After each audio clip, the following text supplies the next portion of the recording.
Too Much Information is a production of iHeart Radio.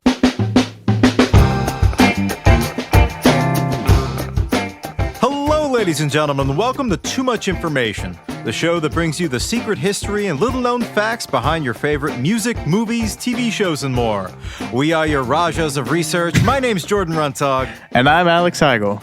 And today we're going to talk about American Pie, Don McLean's 8-minute and 42-second epic, which topped the charts 50 years ago this year. The song is a kaleidoscopic journey through the best of the boomer years, using the death of rock pioneer Buddy Holly as a metaphor for the death of a generation's innocence. McLean described the song in recent years as, quote, a rock and roll dream sequence about an America that was coming apart at the seams during the tumultuous 60s, giving way to the cynicism of the 70s. Now, it's a song that's earned a fair bit of scorn over the years, some from my co-host Alex Heigl, for essentially being the text of boomer hagiography, but its influence is undeniable. The Recording Industry of America and the National Endowment of the Arts cited American Pie as the fifth greatest song of the 20th century, just under Over the Rainbow, White Christmas, This Land Is Your Land, and Respect by Otis Redding, so not bad company. The historian Douglas Brinkley has described it as an essential Americana poem emanating wistful recollection, blues Valentine, and youthful protest rolled into one. Heigl, what do you think about this track? I'm going to bite my tongue in half throughout the course of this while you read off your cherished collection of pro-American Pie chestnuts.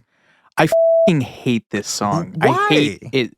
What it represents or what it sounds like? What do you mean, why? It's bad on every level. I don't know. I thought Margaritaville was the nadir of our working relationship, but this is oh God, this is a new low.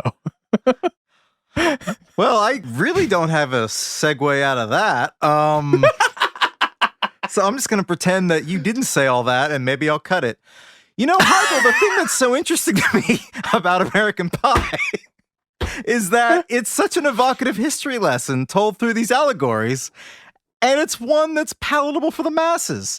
The music critic for The Guardian, Alexis Petridis, has described American Pie as, quote, the accessible farewell to the 50s and 60s. Bob Dylan talked to the counterculture in dense, cryptic, apocalyptic terms, but Don McLean says similar ominous things in a pop language that a mainstream listener could understand. The chorus is so good that it lets you wallow in the confusion and wistfulness of that moment and be comforted at the same time. It's bubblegum Dylan. And I feel like accessibility is an important word for Don McLean. His other big hit is Vincent, parentheses, Starry, Starry Night, his tribute to Vincent van Gogh, an artist that Don McLean was drawn to because he felt that he was really one of the most accessible painters. And this was due to his deep well of pain. And I shudder to think what you're about to say and what I'm about to say. Like Van Gogh, Don McLean had a lot of pain in his life. He classifies himself as, quote, a blue guy. Good. This is going to be fun to edit together as I'm going to try to cut your bits of bile out and stitch my boomer You're loving. sunny over-intellectualizing this song. God. Yeah, I don't know, man. It just drives me. I mean, did you not hear this song enough? Well, I'm probably doing this in a certain way as an apology to my father, who, when I was a toddler, sat through an entire Don McLean concert that he was like doing at some fair. And right as he was about to finally launch into American Pie, aka the only song that everyone sat through the whole concert for, I started to scream and cry, and they had to take me out of there. And so we missed hearing the song. And you had good taste. Every time I hear that song, yeah. So now I have this. Probably like a lot of the boomers who hear it, this deep well of regret and sadness that I think about. The only thing my dad ever did was when this song came on, he would recite to me the bawdy version of it that he and his Hesher friends came up with. Well, speaking of the various interpretations, including the one by your father of this song, Don McLean has been pretty tight-lipped about the precise meaning of his 868 words, by my count. But there's a new documentary on the horizon for Paramount Plus on July 19th, in which he claims to reveal a lot more about the creation of the song, which is interesting to one of us. But until then, this episode will be the final word on the history and interpretation of American Pie. So keep listening to learn about the secret choir of celebrities that sang on the chorus, the truly insane number of edits it took to stitch this 8.5-minute epic together, the non-Buddy Holly rock pioneer who inspired Don McLean to write it, and why Buddy Holly took that fatal flight in the first place. Plus, we'll do our interpretation of the dense lyrical poetry. So without further ado, here is everything you didn't know about Don McLean's American Pie.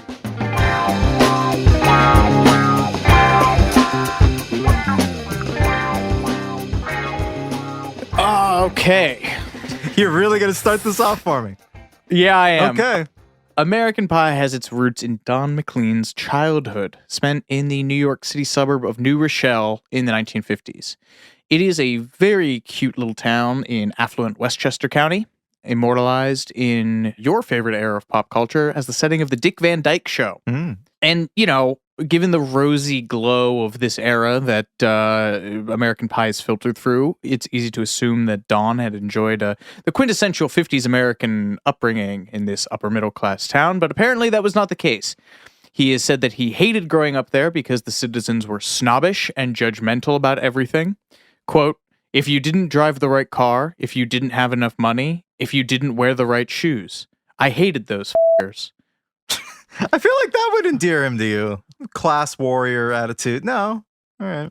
And then he became everything he hated. McLean first got into music when he became bedridden due to asthma as a boy, when he started poring over the music of Frank Sinatra and the true starring figure of this song, Buddy Holly. There's an entire listicle waiting to be written about musicians who were bedridden as a formative era of their music. Probably your favorite, Ringo Starr. His appendix burst as a little boy. He spent a year in the hospital where, in a truly grim Dickensian turn, staff arranged a makeshift band in the children's ward. Yeah, it's sweet. Is it? Good for their motor skills because they've spent a lot of time in bed. Yeah. Yeah, Ringo's first drumming was done in a hospital cabinet with a makeshift cotton bobbin. Cat Stevens wrote a bunch of his songs while recovering from tuberculosis in the 60s. I'm pretty sure Lindsey Buckingham developed his fingerstyle while laid up in a hospital bed. And Joni Mitchell do that too? Or was that just a result of polio? Not necessarily while she was suffering from it. But I'm not sure if she took it up as a form of therapy, but that's where she gets all her weird chords from. Which I think also we talked about with Neil Young. Yeah, too, right? yeah. Anyway, so yeah, think of all the great music you have to chalk up to bedridden children. Think of how much good music we've lost thanks to Netflix. Now kids can just sit in bed and watch Minions and not learn how to write American Pie. I'd consider that a blessing. Apparently he took opera lessons with what? His 1 octave range voice. Taught himself how to play the acoustic guitar at the age of 14. Probably, I'm guessing because of his age, is a corollary of the folk boom. He spent much of the 60s playing the Greenwich Village folk scene and coffee shops, where Pete Seeger and the rest of his band, the Weavers, took Don under their wing, mentored him. But despite that cosign, and in what is the second kind of instance of a pathetically low-selling debut record we've talked about in a week, Don named his debut album Tapestry. Came out in 1970, a year before another little record you might know, Carole King's Tapestry, one of the best-selling records of all time. Don McLean's album was rejected by a whopping 72 record labels before he was signed. His record includes Castles in the Air and I Love Her So, which Elvis and Glenn Campbell recorded. Perry Como's version was nominated for a Grammy. Jesus. Title track, Tapestry, not the Carole King song. Here's a great example of Don McLean being a piece of he says this song inspired the creation of Greenpeace, which you made a bullet point in here, and I went on to Greenpeace, their site. He's not mentioned once, although it is on his site, so that's his version of it. He's talked about it in interviews a number of times about being very Of course he has. proud People of it. keep interviewing him for some reason. This is from Greenpeace's site. In 1971, a small group of activists set sail to the Amchitka Island off of Alaska to try and stop a U.S. nuclear weapons test. The money for the mission was raised with a concert starring James Taylor, Joni Mitchell, and Phil Oakes. Phil Oakes? I always forget. Oakes. Phil Oakes. Their fishing boat was called the Greenpeace. I don't know how Don got his name in there, but, you know, Just want to fact check him. But this album sold poorly. He went into the studio to record his follow-up, and one label executive allegedly told his producer, "Look, this McLean ass is a no-talent jerk. Your budget is $25,000. If you can make it for $20,000, I'll split the other $5,000 with you." Oh, the music industry. Yeah. What a hellhole. The producer, a man named Ed Freeman, who we will get to later, turned down this offer. Don was so broke that he had a day job playing music for the public school system in Stockbridge, Massachusetts, playing banjo for the children in kindergarten. To which I say, suffer the little children. Now, many people credit, or in your case, blame Buddy Holly with the creation of American Pie, but the spark was provided by another early rock pioneer, Phil Everly of the Everly Brothers. Now, in 1969, Don McLean was playing the Newport Folk Festival, which was the legendary annual concert series where Bob Dylan famously went electric 4 years earlier. And Don ran into the Everly Brothers, who were also on the bill.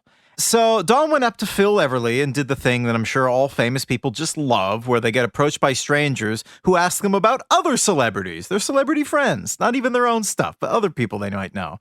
And speaking to AZ Central earlier in 2022, Don McLean says he went up to Phil Everly and started peppering him with questions about his musical hero, Buddy Holly, who he ran in the same circles with in the 50s.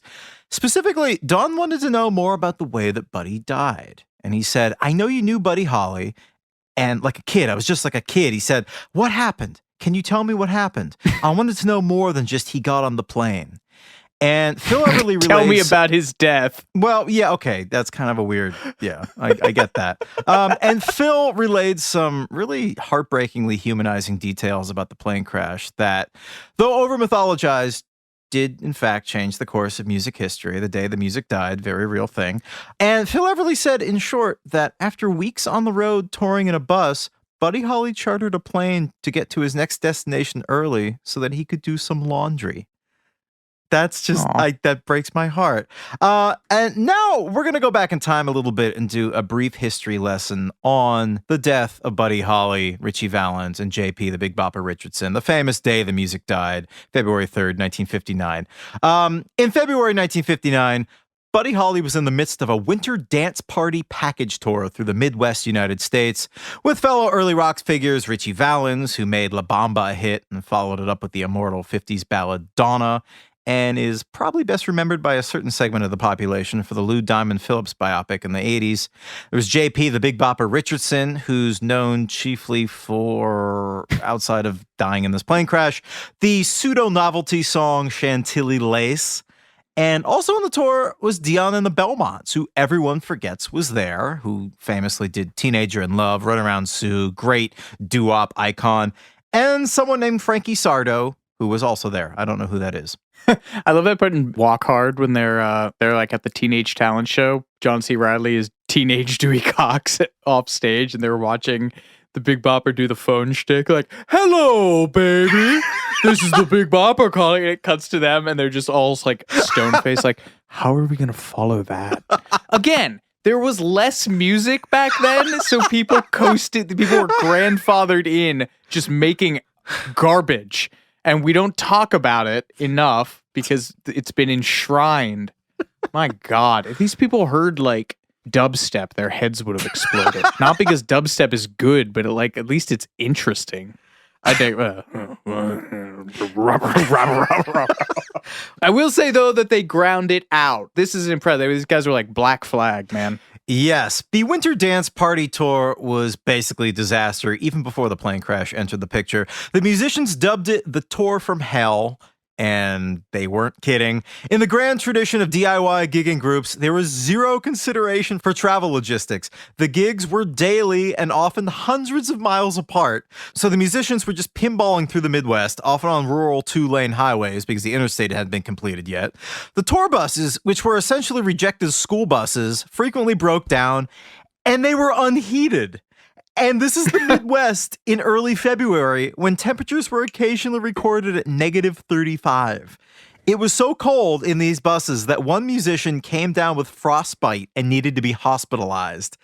And the flu quickly spread through their ranks. And to top things off, there were no roadies. The musicians were expected to load and unload their gear themselves. So by the time Buddy Holly arrived at the Surf Ballroom in Clear Lake, Iowa on February 2nd, 1959, to play what would be his final gig, he was pissed. And rather than face another freezing 8-hour bus ride that night after the show, Buddy chartered a private plane to fly himself and his band up to Fargo, North Dakota for the next day's gig for the princely sum of $36 a person, or $350 in today's money. This flight wasn't cheap. And he wanted to get to Fargo because this would give him some extra time, as I said, to do some laundry and to get some much-needed rest that night. So he hired a tiny single-engine Beechcraft 35 Bonanza, which only seated 3 passengers and the pilot. And contrary to urban legend, the plane was not called American Pie. It had no name at all. Don McLean made the title up. And also contrary to popular belief, Buddy Holly did not hire the plane just for headliners only, as he says in the La Bamba movie. It was initially just for the 2 members of his band, Tommy Allsup and future country legend Waylon Jennings, who played bass for Buddy on this tour. And there are numerous versions of how the passengers wound up on that fatal flight. And the most common version is that Richie Valens, who supposedly had a fear of flying, asked Tommy Allsup for a seat on the plane because he was ill-prepared for the cold and didn't even think to bring a winter coat. So he was freezing on this tour the whole time. And instead of telling Richie basically, tough, Tommy Allsup agreed to a coin toss backstage after their gig in Clear Lake, and Richie Valens won. And he was supposedly heard to say, "Wow, that's the first time I've ever won anything in my life." And then he happily went to the airport to the plane ride that would lead him to his death. Waylon Jennings, the other member of Buddy Holly's band, was persuaded to give up his seat on the plane due to the sorry sight of J.P. the Big Bopper Richardson, who'd come down with the flu and wanted to get to the next tour stop early to see a doctor. Supposedly, he offered Waylon Jennings a new sleeping bag to keep him warm on the bus to sweeten the deal. So Waylon just took pity on JP, and in another possibly apocryphal bit of banter, Buddy supposedly teased him when he found out he wasn't going to fly. Buddy said, "Well, I hope your old bus freezes up." And Jennings responded, "Well, I hope your old plane crashes." And his last words to his friend Buddy haunted him for the rest of his life. To make matters worse, Waylon had to fill in for Buddy as the lead singer on the final weeks of the tour after his death, which is just brutal. It's like an O. Henry short story. Oh, God, I know. It's just, this whole thing is just so sad. The plane took off at 12:55 a.m. on the morning of February 3rd, 1959, and crashed around 5 minutes later in a cornfield.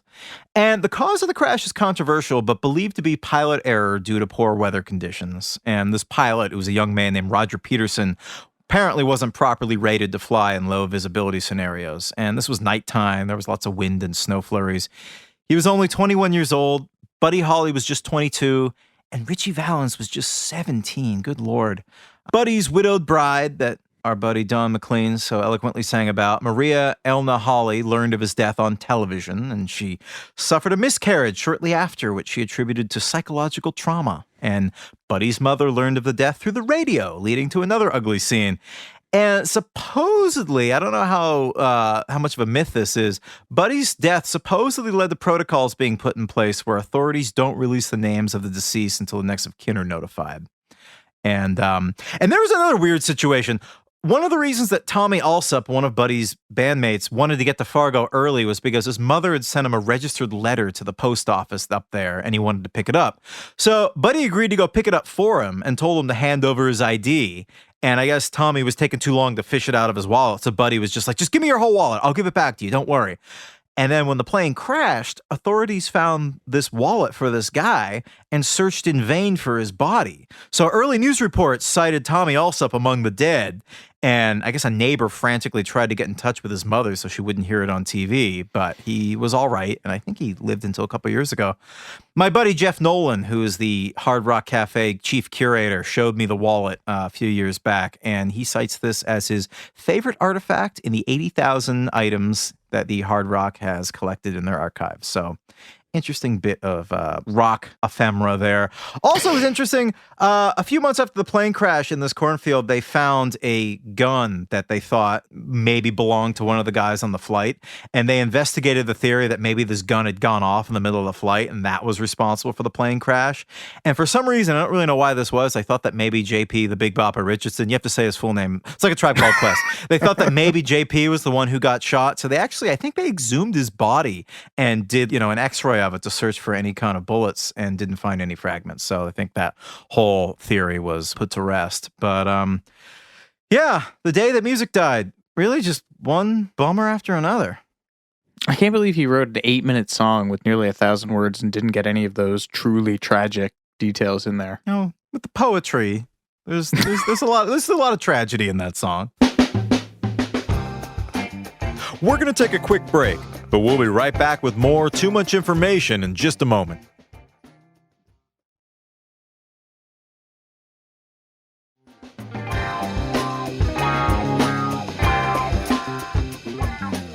Back to Don, to happier climes, I guess. So, having pumped Phil Everly for the graphic details of his friend's death, Don honed in on the detail of laundry, the small-scale, heartbreaking detail that apparently Holly even took some of his pals' dirty laundry on the plane to do when he got to the next tour stop ahead of them. It just humanizes this event that's become so enshrined in rock mythology. It's something so, like, when I learned that recently, just researching this episode, that put a lump in my throat too. Just this kid from Texas wanted a clean shirt. You know what I mean? Yeah. Don later told AZ Central, that blew my mind right there. It brought everything cascading back. Everything had been sort of etched in stone. The photographs, the notes on the back of the record covers had all been static for all of those years.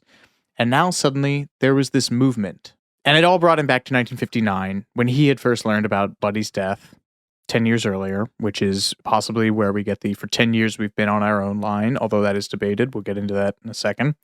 At the time, he was a 13-year-old paperboy out delivering the news of his hero's passing in the freezing cold streets of New Rochelle.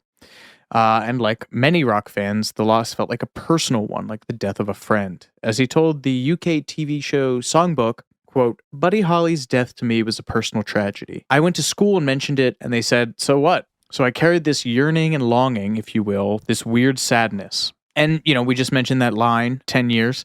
But Don's father died in 1961, 10 years before American Pie comes out, which is what has led people to speculate that for the 10 years we've been on our own line had that personal connection to him.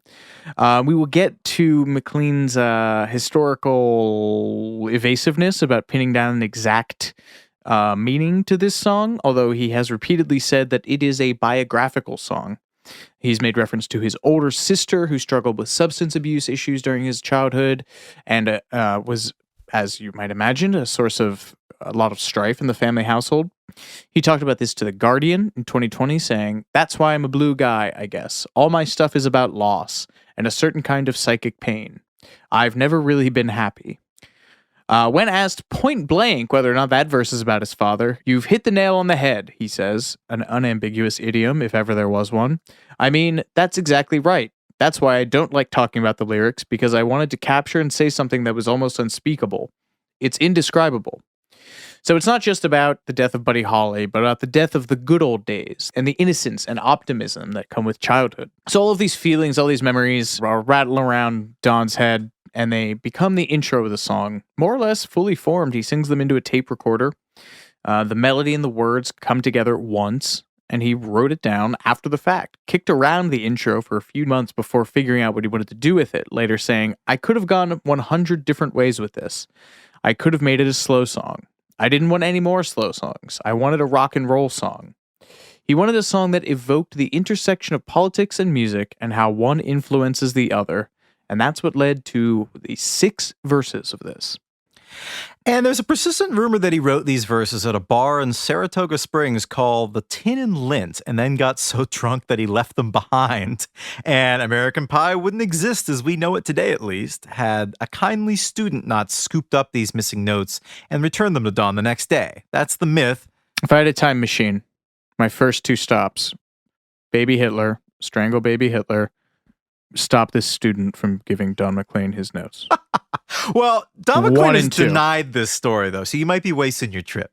He said in an interview with NPR, American Pie is a little bit like the Mayflower. Everybody's been on it, or their parents were on it or something. People knew me that I didn't know, and people know things about me that, they imagine, and it's just the way things are. But what makes me think this is funny is that I've kind of been knocking these stories down for years, and yet it persists. So it makes you wonder, how can you believe history? And McLean says that he actually wrote the lyrics to the verses of American Pie while walking into a drugstore in the small town of Cold Spring in upstate New York. And he later said, I came up with the chorus walking into the damn store. I said, I've got to write this down. I ran home. It was several miles away. And I bring this up only because I visit Cold Spring a lot, and I was recently house sitting for a friend up there, and I unknowingly went to this exact pharmacy, which he describes being next to a wine store, which is also still there. And I didn't have a car when I visited, and so I also had to run home on foot. So just a few weeks ago, I inadvertently took the same route that Don McLean took while writing the verse and choruses to American Pie. And I feel fantastic about that. I feel a kinship. He later said that he finished writing the song in Philadelphia, which feels appropriate given the whole Americana thing, and premiered it for the first time at Temple University when he was opening for Laura Nyro on March 14th, 1971. And during this initial performance, there quite possibly was an additional verse, a long-lost verse in American Pie. Now, for all of its catchy sing-along jauntiness, there's really very little cheer in American Pie. It's devoid of hope. McLean did come up with a more upbeat verse where the music gets reborn at the end of the song, but ultimately he ditched it. He said, things weren't going that way. I didn't see America improving intellectually or politically. It was steadily going downhill, and so was the music. So what's that great? I think it was Orson Welles or Hitchcock. I forget which. You can make any comedy a tragedy or any tragedy a comedy depending on where you end the movie. Mm-hmm. It's like that way with this song, yeah. It's probably for the best that he didn't add another verse to the 6 verses that had already made the final cut, because it is famously a very long song. And when he played it for producer Ed Freeman for the first time, he sang an abridged version, just the first verse and chorus, because blasting your producer with an 8.5-minute song right out of the gate is it's a tremendous power move, let's put it that way. And Ed Freeman, this producer, is an interesting guy. He produced both the song and the American Pie album, and he grew up in Boston where he learned to play the Renaissance lute. And he was paired with Don McLean at the recommendation of folk singer Tom Rush.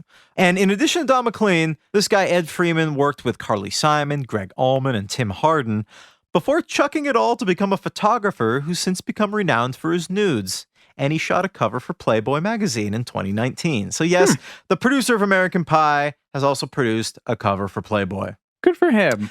American Pie was recorded on the 26th of May, 1971, inside Studio A at New York's record plant.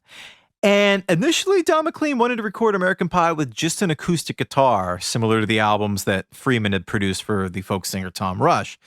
Which, can you imagine if this was just like a 9-minute acoustic guitar, Phil Oakes style rant? It's a good thing that Freeman persuaded him to use a rhythm section. And speaking to Classic Rock magazine a few years back, Ed Freeman said that convincing Don to use a full band was, quote, the most crucial thing I did for that whole record. Don had not really had any experience of playing with other people, and he was very leery about it. So instead of getting in a bunch of seasoned studio musicians who could knock out the take in 5 minutes, I deliberately got musicians who were good, but weren't slick, burned-out superstar players. So not yet they were. Right. So they'd be able to approach Don on the same level, he said. Basically, he wanted good live players who were just as green in the studio as Don was. And this is a really interesting sentiment to me because these guys seem like pretty heavy hitters from where I sit. There's pianist Paul Griffin, who played on Bob Dylan's Bring It All Back Home, Highway 61 Revisited, Blonde on Blonde, and Blood on the Tracks. And he also played with, among many other people, Steely Dan on Asia. And that's him playing keyboards on Peg. One of the best songs ever written. And then Rob Stoner, who was Dylan's bassist for Rolling Thunder. He takes a truly unnecessary bass solo on Isis. And that's all that guy has done. And he still plays that song at like his bar gigs and still takes that bass solo. And then there's my favorite session player on this track is Dave Spinoza, who's familiar to me mostly for playing on my favorite solo Paul McCartney album, 1971's Ram. And he went on to work with John Lennon for his album Mind Games a few years later during the height of the post-split Beatles acrimony. And Spinoza discovered that John didn't know that he'd previously worked with Paul, and he really tried to hide it from him because he was afraid he'd be fired if John found out that, he'd already been tainted by Paul or whatever, given all their recent feuding in the media. And I guess when John did learn of it, his only comment was that Paul, quote, knows how to pick good people. Very generous there. Spinoza also appeared on Ringo Starr's 1977 album Ringo the Fourth, earning him the distinction of having recorded with 3 of the 4 Beatles. That is good for him. Yeah. So Don rehearsed with this band for 2 weeks before recording it in order to nail all the dynamic changes. I mean, it's an 8.5-minute song, so a lot of changes there. And they nailed it pretty quickly. Apparently, the final backing track that you hear is almost a single complete take, except for a small edit of the piano part on the intro. So the instrumental backing track, pretty simple. The vocals, not so much. Producer Ed Freeman says that they were stitched together from 24 separate takes. And that's when they were doing this with razor blade and scotch tape. Jesus Christ. And Freeman said his nickname back then was Slash for that very reason. He was just so known for making really, exactly, for being extremely precise with all of his edits. And it got to the same point that he says that there's one 3-syllable word on the final track where each syllable is from a different take. And I'm not going to try to find out where that is. He declined to name it. But why was this required, you may ask? Because as producer Ed Freeman explained in Yahoo in as diplomatic a way as possible, Don is an excellent, very, very talented singer, but someone apparently made fun of him because he apparently sang things with the exact same vocal inflections every time. So he decided to be more improvisational when they were recording American Pie, and this is Ed Freeman talking, my estimation was that his improvisations just didn't work and were muddling up the song. And when I kept asking him to sing it in a certain way, he wouldn't do it. He wanted to play with it every time, inserting slides and other things to it that, in my mind, didn't fit. So we ended up recording him 24 times and took different parts from different takes until I got every word the way I wanted it without all the play. And I don't think Don appreciated that much. In Don's case, I think he was happy with the finished vocal, but he was not happy with someone else having that much influence. And as you can imagine, with all these redos, things got a little testy in the studio. Ed Freeman said, "We had quite a tempestuous relationship. I wasn't an easy person to work with. Don wasn't an easy person to work with. So working with the two of us together must have been like watching 2 wasps go at each other." I think he means the bug and not New England white people. Yeah, they would have just been sitting on opposite end of the roots. Yeah. He also said that Don McLean badly needed an editor because he couldn't bring the best out in himself and edit what needed to be edited. Considering the finished song is almost 9 minutes, maybe could have used some kind of editor, but then again, so could we. But Don must have liked something, considering he booked Ed Freeman to produce his next 2 albums. So I guess they kissed and made up. I like this Ed Freeman guy. Yeah. The real hero of this story. So, speaking of the vocals, the non-razor bladed together vocals, if you're listening closely to the background vocals on the song, you can hear some famous folks, apparently. Uncredited singers on the final background chorus are James Taylor, Carly Simon, James Taylor's brother Livingston Taylor, which, sure. Do you have any Livingston Taylor anecdotes? Oh, yeah, Liv Taylor, not Liv Taylor. Not Liv Tyler. Liv Tyler. No, he went by. No, he had a big album in the early 70s. I think it was just called Liv. No, he was. Definitely not up there with James Taylor, but he had some good stuff in the early 70s. Nepotism. Yeah, worth checking out. And Kate Taylor too, their sister. Is also a very talented singer. Man, if you were just a white guy strumming a guitar in the 70s, you could just bring your whole family along with you. That's why we have 76 Wainwrights kicking around. And Pete Seeger. Oh, Pete Seeger's on there too. Yeah. Yeah. What a group, man. It was quite a star-studded cast, and one that I really should have photographed, Freeman said. But they neglected to credit these people, probably because of contract stuff, right? Like they were all contracted to different record labels. Yeah, that's my guess. That's why Springsteen is my favorite collaboration of all time. That's a lie. My favorite collaboration for the purpose of this podcast at this exact moment. Springsteen's uncredited spoken word section in Street Hassle by Lou Reed. Can you imagine two people less predisposed to collaboration? I love that. And he was uncredited because I think he was fighting with Hammond at the time. But yes, so they were billed simply as the West 44th Street Rhythm and Noise Choir. It's a good name. Yeah, it is. I got to give Don some credit. He wanted to have the mixing of the song mirror the transition from the 1950s to the 60s. He wanted the song to begin mono, transition from mono to stereo as the song progressed, but the guy who engineered the session, Tom Fry, has discredited that. He told Performing Musician magazine that it was Freeman's idea.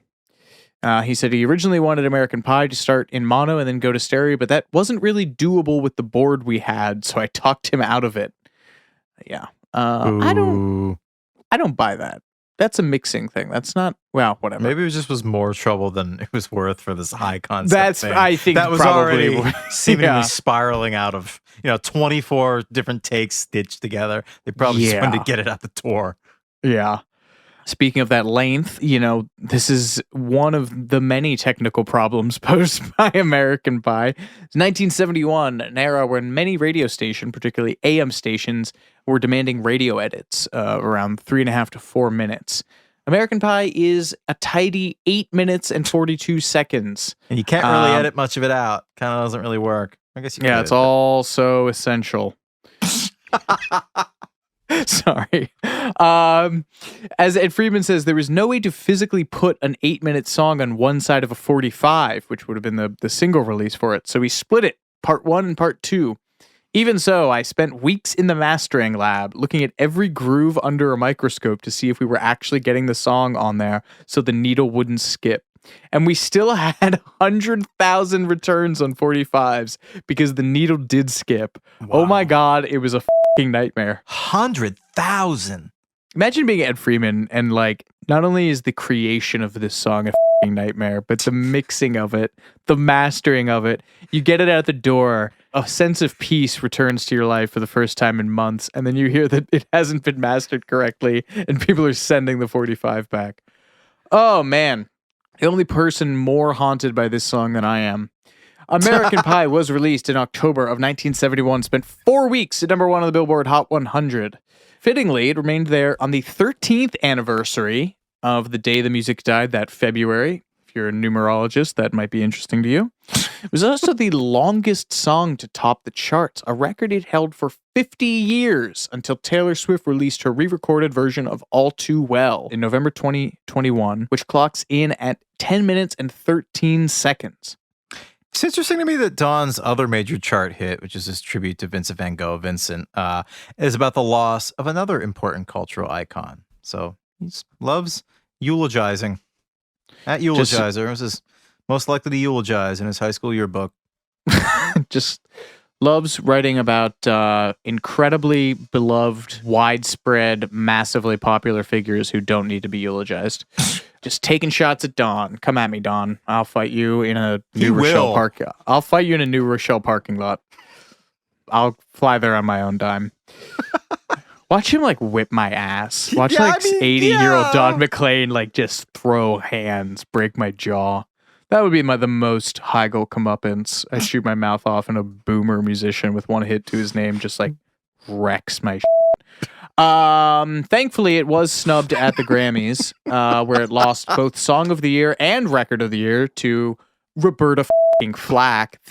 Oh my God, that would have been my third stop on the time machine if this song had beat out Roberta Flack for Record of the Year and Song of the Year. First time ever I saw your face. Oh, that's a beautiful song. It's tremendous. And you have more bits about it.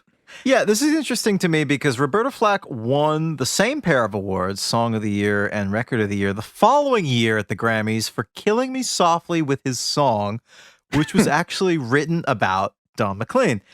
In 1971, a singer named Laurie Lieberman saw Don McLean perform at the Troubadour Theater in Los Angeles, and she was so moved by the experience that she wrote a poem about it, which she relayed to lyricist Norman Gimbel, who wrote Killing Me Softly around it, which became a gargantuan smash for Roberta Flack. And it was also famously covered by the Fugees in 1996. But that's not Don McLean's only tie to hip-hop legends. His work has influenced the likes of Drake, who sampled two of his songs, The Wrong Thing to Do and When a Good Thing Goes Bad, for his song Doing It Wrong. But according to the movie Tupac, The Resurrection, Tupac Shakur was heavily influenced by Don McLean. He's quoted as saying, "My inspiration for writing music is like Don McLean did when he did American Pie or Vincent. Lorraine Hansberry with A Raisin in the Sun, like Shakespeare when he does his thing, like deep stories, raw human needs." And he also cited Vincent as his favorite song, telling the LA Times, "The lyric on that song is so touching. That's how I want to make my songs feel." And reportedly, his girlfriend played Vincent to Tupac on his deathbed, which makes it the last song that he ever heard. The last song that Tupac Shakur ever heard was Don McLean's Vincent. Isn't that nuts? How do you feel about that? Anyway. Oh, this will make you even happier. Anyway, back to American Pie. The track inspired a host of covers over the years, all of them fairly ill-advised. But none were as terrible as the earliest cover by the Brady Bunch. Television's favorite blended family recorded the song in 1972, just a year after the original, for their album Meet the Brady Bunch. And they also did uber poppy versions of You and Me and a Dog Named Boo, Badfinger's Day After Day, and Baby I'ma Want You by Bread. But of particular note is their truncated version of American Pie. It's only 3.5 minutes, which sort of cuts the guts out of the song, but I didn't really want to listen to any more of the Brady Bunch doing American Pie. Anyway, it's been frequently included on lists of the worst cover songs of all time. And as actor Barry Williams, who played Greg Brady, wrote in his memoir, Growing Up Brady, worst of all, though, was our extraordinary, awful rendition of American Pie. Ouch. So at least he's aware of it. On the flip side, I'll always have a soft spot for Weird Al's 1999 Star Wars-inspired song, The Saga Begins. Was that a big one for you? Yeah. Do you know why this song rules? Sure, no. So, I mean, other than all the obvious things, Weird Al wrote it from pre-release internet spoilers. Lucasfilm turned him down. He wanted an advanced screening of it, and he, on his own dime, subsequently went to a pre-screening where the proceeds were going to charity. And the spoilers were so accurate that he had read that he didn't really have to change much in the song. And it is the second Weird Al song about Star Wars, which is 1980's Yoda, which is a parody of Lola by the Kings. Oh, that's good. Wow. I guess Don McLean is also a big fan of The Saga Begins, and he's admitted to nearly singing Weird Al's lyrics in concert because his children played the song so often, which I love. Yeah. The only cover version of American Pie to actually chart is the one done by Heigl's favorite, Madonna, who recorded it for her 2000 movie, The Next Best Thing, with Rupert Everett. I guess in the movie, Madonna and Rupert Everett sing it at a funeral. I haven't caught this one in a while or ever, but that's interesting. The studio version was included on the soundtrack and released as a single, which topped the UK charts and peaked at 29 in the US. And this version was voted the worst ever cover in a poll by BBC Six Music in 2007. But one fan of Madonna's cover is McLean himself, who felt moved to release a statement about her version. He's been defending it for years, so maybe he needed to release this just to fend off the haters. Madonna is a colossus in the music industry, and she is going to be considered an important historical figure as well. She is a fine singer, a fine songwriter and record producer, and she has the power to guarantee success with any song she chooses to record. It's a gift for her to have recorded American Pie. I've heard her version. I think it's sensual and mystical. I also feel that she's chosen autobiographical verses that reflect her career and personal history. I hope it will cause people to ask what's happening to music in America. I have received many gifts from God, but this is the first time I've ever received a gift from a goddess. Wow. Quite a statement there. I'm guessing he mostly appreciated the financial implications of Madonna's cover because, as we'll discuss later, this guy really enjoys making money. Yeah, Don McLean loves money. His oft-repeated quote about this song, "What does American Pie mean?" is, "It means I never have to work again."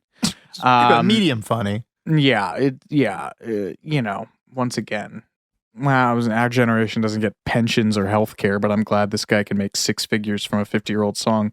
Something like $300,000 a year. According to an interview in Market Watch, he claims to have made $150 million in his life, thanks to wise investments and his degree in finance from Iona College. But the interpretations of this song came fast and furious. In January of 1972, just a few months after the release, a Chicago DJ published his interpretation of the lyrics, and the floodgates were opened. There are entire websites dedicated to decoding the meaning of all nearly 900 words of this. And one person who has declined to weigh in, at least in a meaningful way, is Don himself.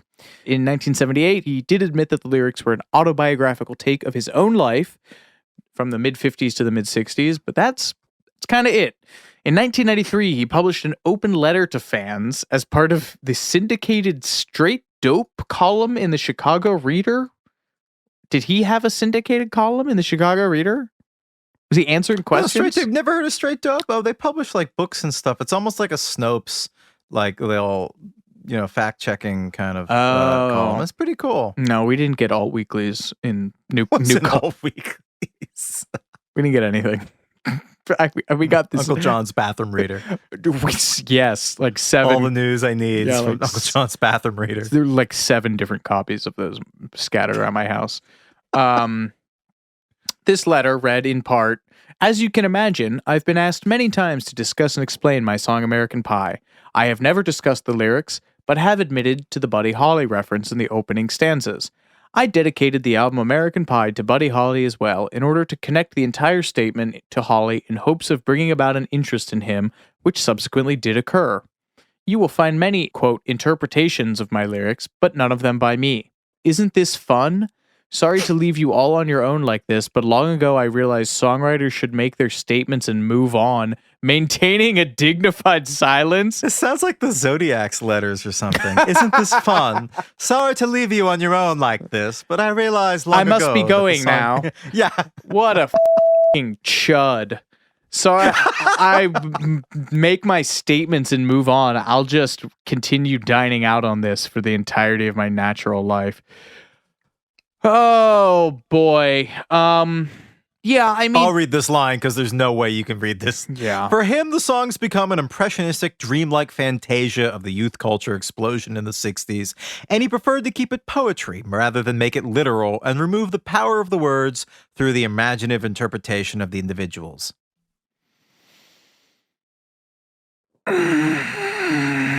It is worth noting that he was not alone in this particular generation of songwriters for not really enjoying people playing these armchair interpretations. The Doors used to read these and laugh to each other, which, Jim Morrison was drunk for 95% of his life, so I buy that. The Beatles especially. Yeah, Glass Onion is famously, John Lennon was amused by people being handed his lyrics in classes, right? Like in writing classes in school, and so there's all these different troll lines in there, that's the one that has the walrus was Paul, right? Told you about Strawberry Fields. Yep. Yeah, Fool in the Hill, he's living there still. Yep. McLean says he did say, if I told people what I meant, they'd just say, no, you didn't. All right, fair. Yeah. He has, fittingly for someone who said I should make my statement and move on, he has continued to talk about the song recently, most notably when the manuscript for American Pie was auctioned off in 2015 by Christie's. He said, basically in American Pie, things are heading in the wrong direction. It is becoming less idyllic. I don't know whether you consider that wrong or right, but it is a morality song in a sense.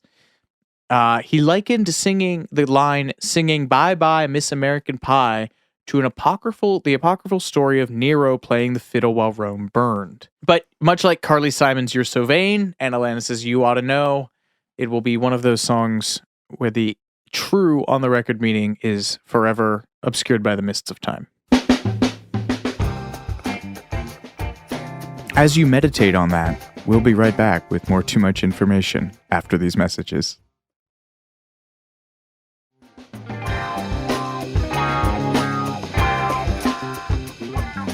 So considering Don McLean's not going to say, let's have a little fun and delve into the lyrics of American Pie, shall we?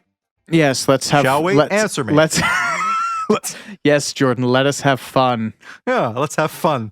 Isn't this a lot of fun? What's the line from, man, we just watched King of Comedy a few months ago. We're going to have good, clean fun. That's while he's duct taped to the chair. That's what you're doing to me right now. Yeah. As I go through all 6 verses of American Pie. All right, strap in, baby. Yes, here we go. I've looked at quite a few annotated versions of this song, but the best one that I found is on a music site called Musicaholics, which, despite its difficult to pronounce and slightly problematic name, is kind of one of the best music trivia sites I found lately. I stumbled across it recently when I was researching something for one of the episodes we were doing, and it's a cool site, some really great deep dives. And this piece by Alva Yaffe on the meaning of American Pie is really stellar, so I'm taking a lot of the interpretations I'm talking about from that piece. Go check it out. It's really good. Verse 1. We all know the opening verse a long, long time ago with a young Don McLean as a paperboy shivering on the doorstep of a neighbor's house as he delivers the news of his hero Buddy Holly's death. The Bye Bye Miss American Pie chorus we've touched on is believed to be about the loss of American innocence, this notion of going in the wrong direction. But the levy might have a more personal meaning to Don, who, again, it should be noted, has always maintained that this is a very autobiographical song. According to some reports I've seen, the levee was a bar that he and his friends would hang out in New Rochelle, and sometimes the levee would close, or the levee would be dry, and McLean and his friends would drive across the Hudson River to drink in the town of Rye, New York. Whiskey and rye, whiskey in rye. I mean, again. Yeah. Do you ever hear about that bar in Williamsburg, noting, the levee, that was formerly one of the biggest Coke bars? Wasn't it used to be called Cokies, right? Yeah. Oh, famous 2000s indie rock hotspot. Yeah, total meet me in the bathroom spot. Yeah. Also worth noting that Chevy had a famous jingle in the 50s sung by Dinah Shore called See the USA in Your Chevrolet, which featured the lyrics, drive your Chevrolet through the USA, America's the greatest land of all, on a highway or a road along the levee, life is completer in a Chevy. So make a date today to see the USA and see it in your Chevrolet. So even the choice of car in American Pie is pretty loaded with significance, or it just rhymed. Second verse. We start in the good old days. Did you write the Book of Love? Is a reference to not only young teenage love, but also the old doo-wop song Book of Love by the Monotones. And Don touches on faith with, do you have faith in God above if the Bible tells you so? Although The Bible Tells Me So was also a hit song by Don Cornell in 1955, so it could be another song reference. Then Don makes the connection between faith and music with the next line, do you believe in rock and roll? Can music save your mortal soul? And this sounds like a bit of teenage hyperbole, but it's something that Don apparently believes in quite wholeheartedly. He said in a 1971 interview with Phonograph magazine, music is a very sacred thing. To sell it, faint it, or abuse it isn't just commercial, it's sacrilege. Music touches the same universality that made Christ a saint to many people, and that's very important. And it's really unclear whether the line, can music save your mortal soul, is meant to be sincere or sarcastic, because it could also be viewed as people moving away from God and looking to secular heroes like rock stars. Bigger than Jesus, right? Yeah. Oh, yeah. There you go. Yeah. I just want to point out one of my favorite rock and roll couplets of all times by Mike Cooley from Drive-By Truckers, who 20 years younger than Don McLean, but really one of the greatest opening lines in, to my mind, rock history, which is in the song Marry Me by Drive-By Truckers. The opening line to that song is, well, my daddy didn't pull out, but he never apologized. Rock and roll means well, but it can't help telling young boys lies. Wow. Rock and roll mythology. I will never stop believing in it, even as much as I detest so much of it. No, sorry, that's just what it made me think of. Well, Don McLean's take on romance, at least back in the good time era of the 50s, is a lot more quaint because he sings about the intimate romantic courtship 50s style, slow dancing in the gym at a sock hop, picking up your date for prom with a pink carnation in your boutonniere, which is Probably a reference to Marty Robbins' A White Sport Coat with a Pink Carnation, later parodied by friend of the program Jimmy Buffett in his album titled White Sport Coat with a Pink Crustacean. That's funny. I will say, if anything, this fucking Bataan Death March of a podcast is making me appreciate Jimmy Buffett more. So the greatest trick the devil and Jordan ever pulled was making Buffett look great by comparison. I love Marty Robbins, man. Oh, yeah. Great. Do you know that I didn't realize this, and this makes so much sense from a practical standpoint. Do you know that sock hops were a thing because they made kids take off their shoes so they wouldn't scuff up the polished hardwood floor in school gymnasiums? I actually did, because I did. I did, because we did Grease in my. I did Grease too. Yeah. Wait, you were in Grease? Yeah, I mean, I was in What like were the you? chorus. I was in the chorus of like everything, and until I played Now. fucking King Lear. You were King Lear? How old were you? 16, 17, 16 or 17. Oh my God. I hope somebody recorded that. I would love to They see didn't, that. and if they did, I would have destroyed it. It's one of my most mortifying high school memories. My God. Yeah. Well, let's keep rolling. My suffering is legendary, to quote Hellraiser. Verse 3, Jordan, go ahead. Yes, verse 3 opens with one of the most debated verses of the song. For 10 years we've been on our own, and moss grows fat on a rolling stone, but that's not how it used to be. And the most obvious interpretation is that it refers to the Rolling Stones themselves. But interestingly, the line, "A rolling stone gathers no moss," is a line from a Buddy Holly song, Early in the Morning. So this line might be tying a decade worth of rock tragedies together, the 10 years, if you will, between Buddy Holly's plane crash in 1959 and the Rolling Stones concert at Altamont in 1969, where Meredith Hunter was knifed to death by a member of the Hells Angels. But then, of course, there's also the Bob Dylan song, Like a Rolling Stone. So multiple potential meanings there. But we mentioned Bob Dylan. This, of course, leads us into the jester section. When the jester sang for the king and queen in a coat he borrowed from James Dean and a voice that came from you and me. And while the king was looking down, the jester stole his thorny crown.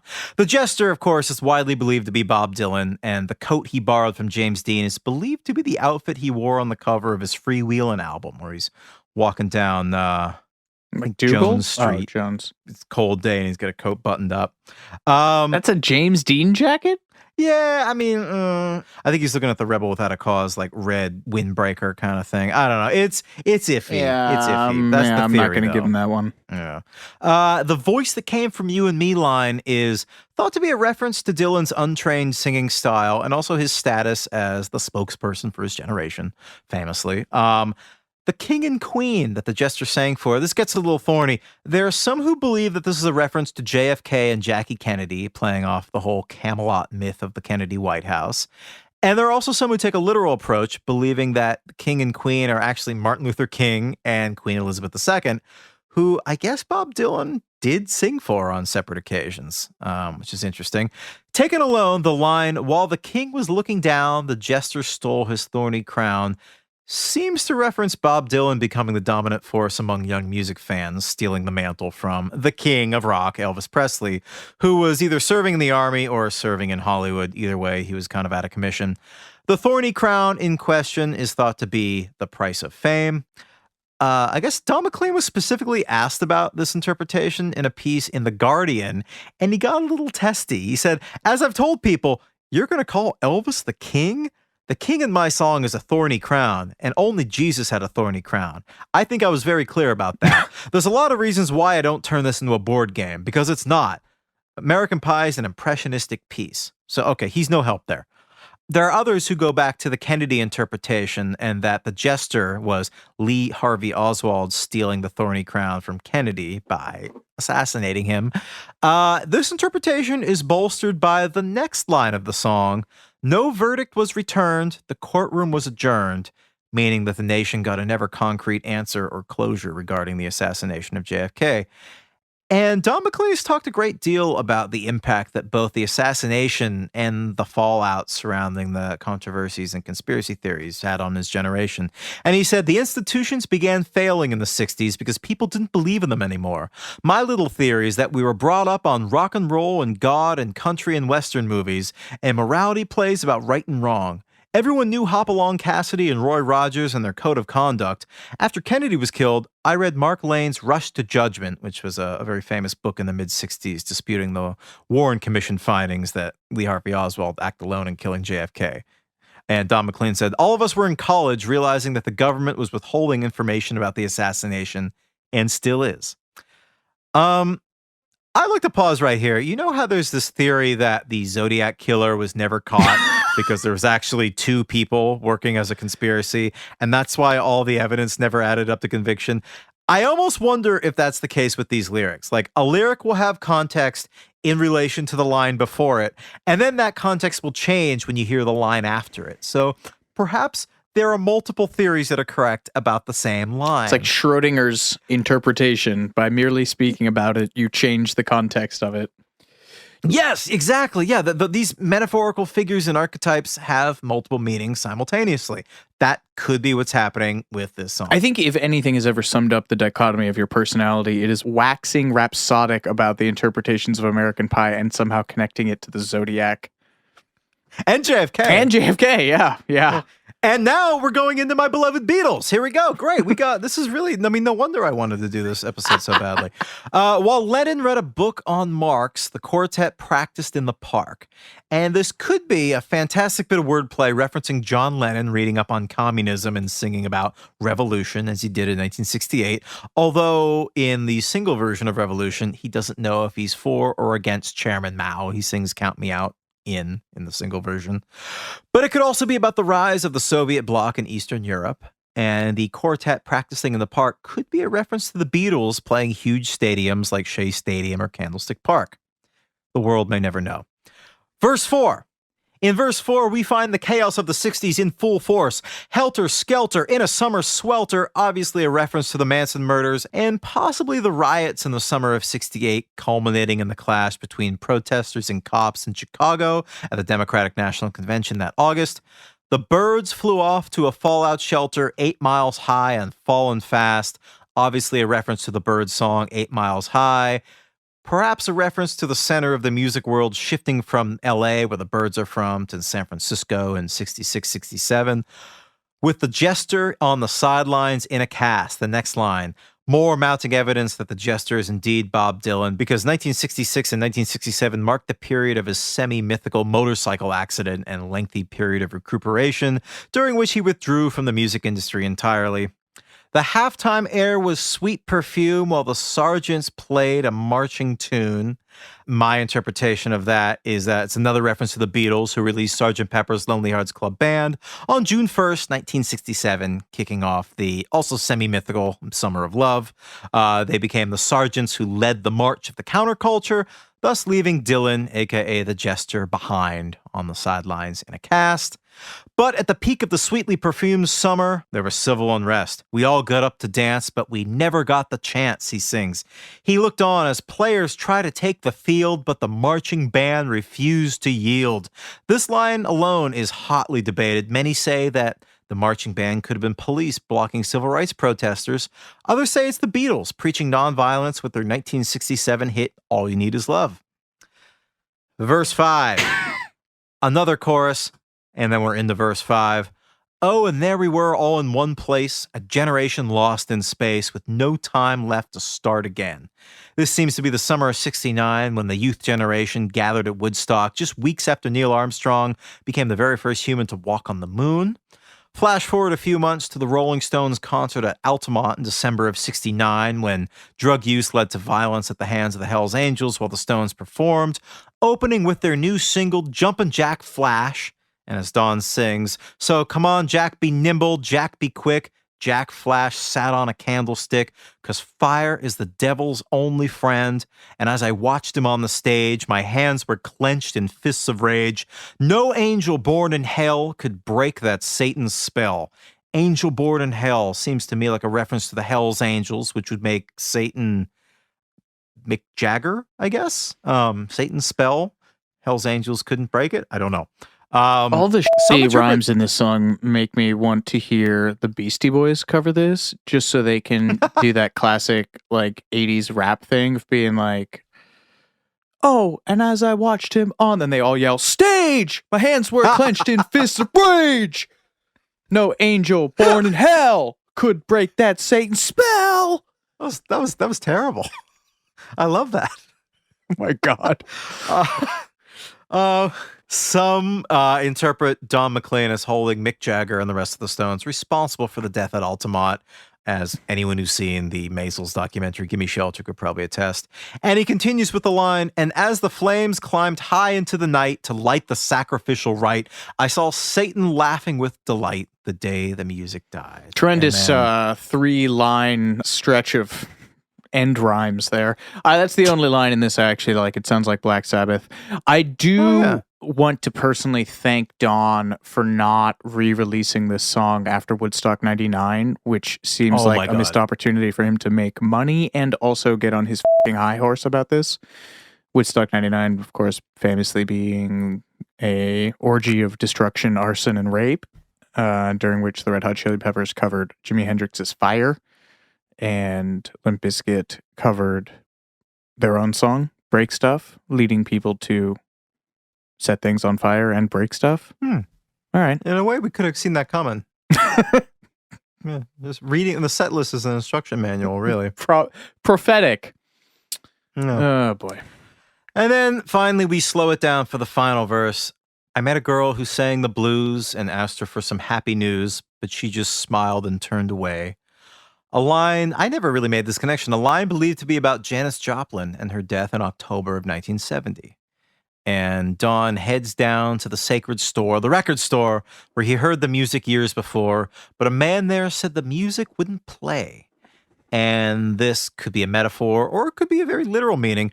Record stores used to have listening booths for kids to sample songs before they bought them, which was basically how poor kids used to hear music on the cheap. It's how the Beatles used to hang out at record stores and crib the lyrics to the songs that they wanted to play on their set because they couldn't afford to buy them. So it was kind of a crucial place for low-resource kids to experience music. But by the 70s, most stores had abandoned this practice. So that could be, it's kind of a stretch, but could be what that line means. And in the streets, the children screamed, the lovers cried, and the poets dreamed, but not a word was spoken. The church bells all were broken. The 60s dream had died. There's rioting in the streets. We live in a godless world. And then he references the Holy Trinity, the three men he admires most, the Father, the Son, and the Holy Ghost, catching the last train for the coast. One of the most mysterious lines in the song, there are some who believe that this is a reference to the three most generationally scarring assassinations of the era, I guess you could say. John F. Kennedy, Bobby Kennedy, and Martin Luther King. There are others who think that this is a reference to the three men killed in the plane crash, Buddy Holly, Ritchie Valens, and the Big Bopper. And it's also an interesting bookend to the line, do you have faith in God above because the Bible tells you so, from earlier in the song. In 1966, there was a famous cover on Time magazine that read, Is God Dead? And that kind of seemed to be the prevailing notion at the time and now. And in interviews that Don's given, it sounds like he was really mourning the loss of people's connection with God. And then we close with a final chorus, backed with the help of James Taylor, Carly Simon, Livingston Taylor, and Pete Seeger, and we are out. So, what does this all mean?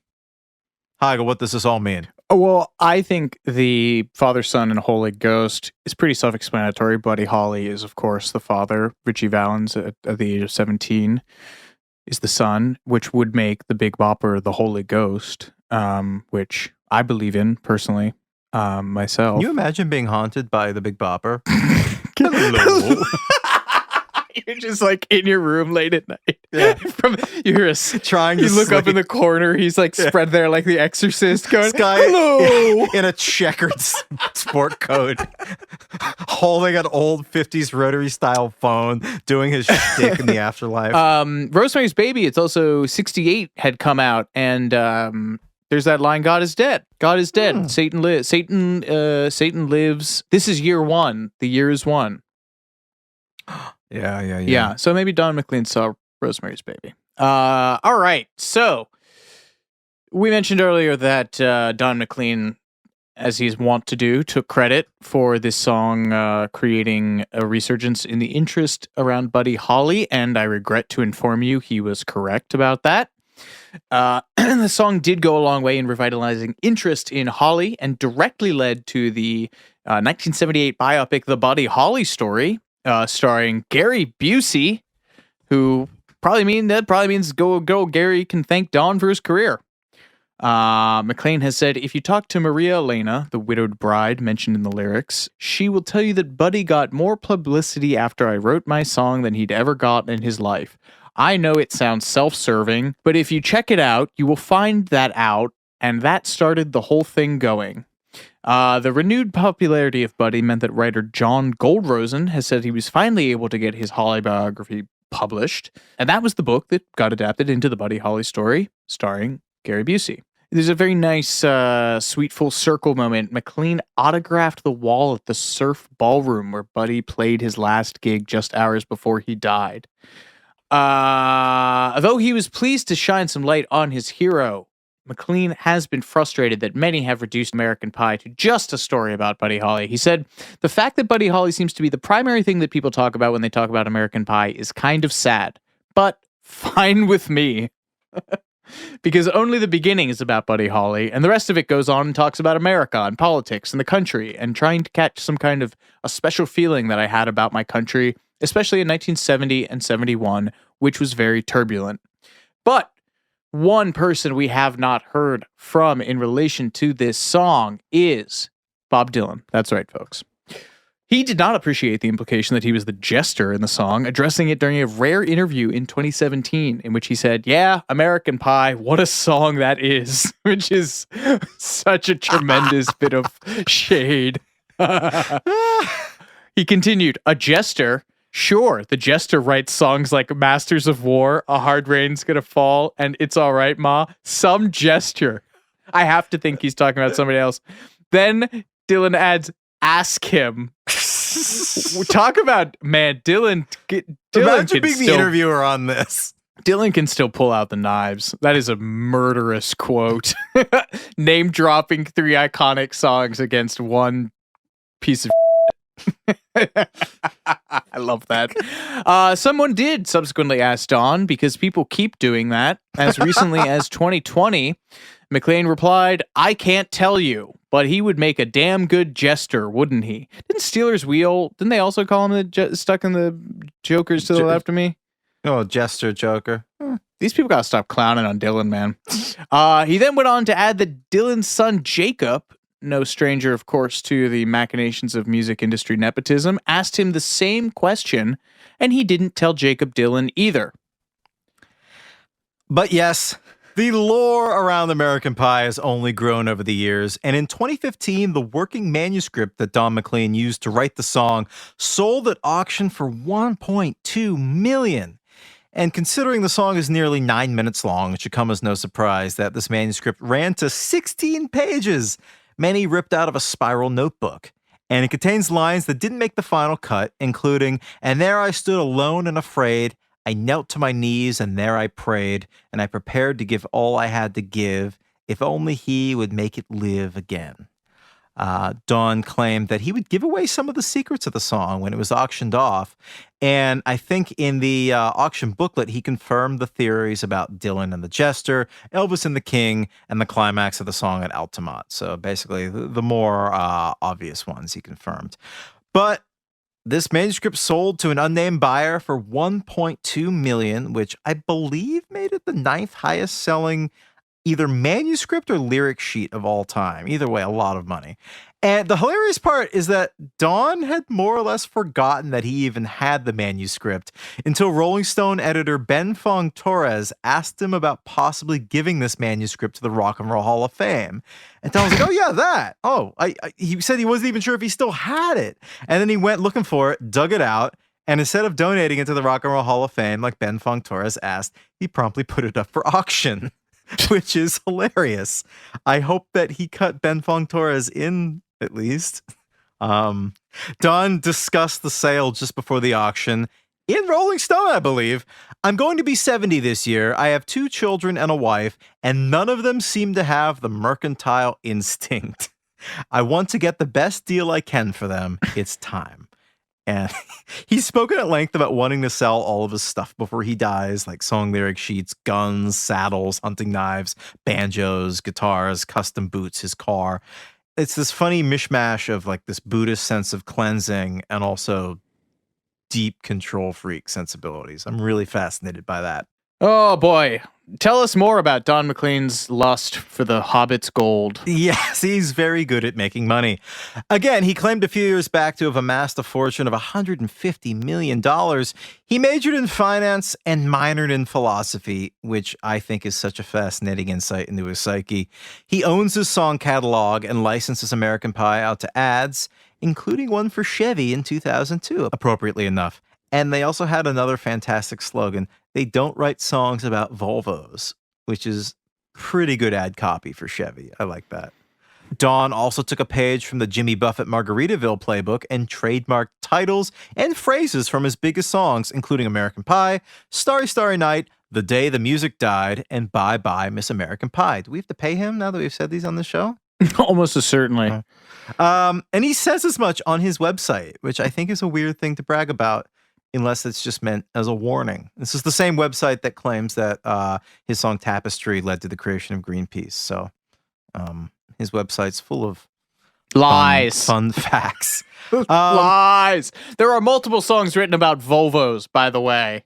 Really? Yes. Volvo Cowgirl 99 by Sheryl Crow, the B-side to one of her early singles. Huh. An Old Volvo by Tom and Ellen Demarest, recorded by a couple in Oregon. That made it on Car Talk. Sorry, I just wanted to contradict Don McLean in every possible. But these trademarked phrases came in handy when Universal Studios made its American Pie film franchises in the late 90s. Don McLean reportedly collected an undisclosed sum for using his title because nothing sums up the death of the American dream better than a sexually frustrated teen pleasuring himself with a baked good. Yes, McLean is a canny businessman who follows in the footsteps of old-fashioned management figures like Elvis's manager, Colonel Tom Parker, and he's also unbothered by the sizable population, including my friend Alex Heigl, who find American Pie annoying. He said that he's considered printing up I Hate American Pie buttons because that's what the Colonel did with Elvis. He wanted both sides. I hate Elvis and I love Elvis. I hate American Pie. I love American Pie. Not an original thought in his head. And there you have it. Nihilistic capitalism is the illogical conclusion to the American dream. Bye-bye, Miss American Pie. And well, folks, I think it's time to say bye-bye to this episode. I will give the final word to producer Ed Freeman, who said that American Pie helped close the book on the tumultuous 60s. He said, without this song, many of us would not have been able to achieve closure and move on. Don saw that and wrote the song that set us free. We should all be eternally grateful for that. You hear that, Heigl? We're free. Genie, you're free. Yeah. Any final screams? Any final thoughts? That all I can say is you've outdone yourself. How so? I can't think of something else that would anger me this much. I watched Eraserhead for you. That's true, you did. Which took less time than this and Margaritaville combined. You could have watched 4 Eraserheads in the amount of time that I have now dedicated to listening to your... What's the guy from Zodiac? The journalist? Gray Smith. Yes! Robert Gray Smith. To listen to your Gray Smithian investigations into some of the worst songs of all time. No, I don't have anything more to say to this. He could probably have me killed. Many times over. Many times over. All right. Well, you've broken me. We'll do Bruce Lee in the next episode. And you'll be happy again. Folks, Don't Jordan worry. won. Jordan won. Jordan won.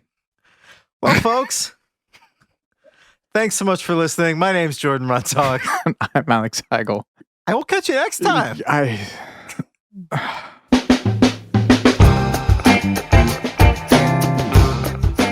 Too Much Information was a production of iHeart Radio. The show's executive producers are Noel Brown and Jordan Runtagh. The supervising producer is Mike Johns. The show was researched, written, and hosted by Jordan Runtagh and Alex Heigl, with original music by Seth Applebaum and the Ghost Funk Orchestra. If you like what you heard, please subscribe and leave us a review. For more podcasts on iHeartRadio, visit the iHeartRadio app, Apple Podcasts, or wherever you listen to your favorite shows.